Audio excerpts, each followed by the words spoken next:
Bienvenue chez Freddy Fazbear's Pizza, un lieu magique où les mascottes portes sont conçues pour vous donner des cauchemars plutôt que des câlins, et où chaque nuit ressemble à un stage d'horreur non rémunéré.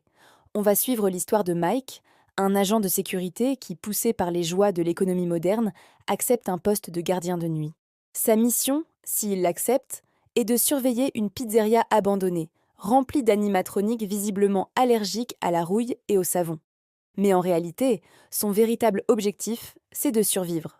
Survivre à quoi, me direz-vous? Simplement à 4 mascottes robotiques géantes, qui s'avèrent être possédées par les âmes d'enfants disparus.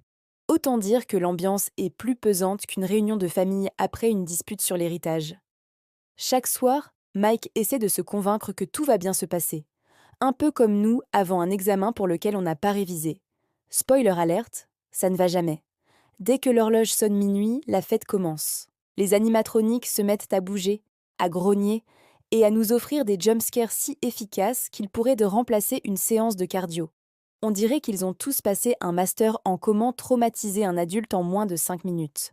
Le pauvre Mike commence à avoir des hallucinations, des rêves étranges et des flashbacks qui s'emboîtaient comme un puzzle Ikea émotionnel, mais sans le mode d'emploi. Et pendant que Mike est au bord de la crise de nerfs, sa petite sœur, Abby, décide que c'est une excellente idée de devenir la meilleure amie des animatroniques. Parce que, bien sûr, les enfants ont ce don incroyable pour être attirés par tout ce qui est potentiellement dangereux. C'est une loi de la nature, je crois. Au fil de ces nuits de plus en plus mouvementées, Mike découvre que ces robots ne sont pas juste des machines défectueuses. Ils sont habités par les esprits d'enfants qui ont mystérieusement disparu dans cette même pizzeria des années auparavant. Et comme si ce n'était pas assez flippant, on apprend que le grand méchant de l'histoire, celui qui est derrière tout ça, c'est un certain William Afton, un personnage qui respire la joie de vivre autant qu'un lundi matin pluvieux. Et pour couronner le tout, il aime se déguiser en mascotte de lapin jaune géant. Rien que le concept est déjà une source de terreur. C'est à ce moment-là que le film bascule dans un affrontement final épique. Mike, notre gardien sous pression, contre les animatroniques en quête de vengeance, contre le psychopathe déguisé en peluche XXL. C'est un peu comme un combat de catch, mais avec plus de grincements métalliques et de cris d'effroi. Dans un retournement de situation assez satisfaisant, les animatroniques, guidés par Abby, comprennent enfin qui est leur véritable ennemi. Ils se retournent contre Afton, leur créateur et bourreau, et lui font subir un sort qu'on peut qualifier de poétique.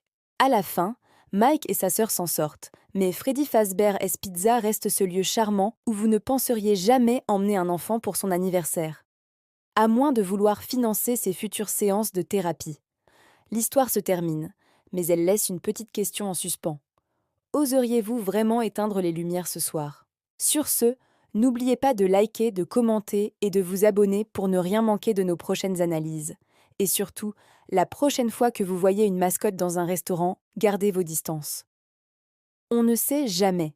Merci d'avoir regardé et à très bientôt